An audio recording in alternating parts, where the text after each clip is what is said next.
This is about if you feel like, I don't know how to fix this, related to erection problems or sexual performance anxiety. As guys, often our default mode is, how can I fix it? What needs to happen so that I can get this sorted?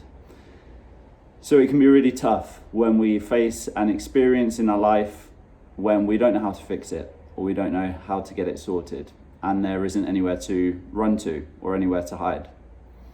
And so what I want to say to you is, if you're experiencing that right now when it comes to sexual performance anxiety, erection problems, and you just want this fixed or you want to feel normal again, I want to say to you it's okay to not always know how to fix things, and I also want to say that you are in the right place.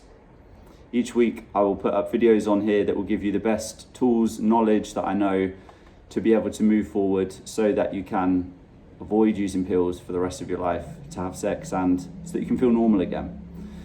So you'll see on the screen in a moment will come up a video that I posted recently.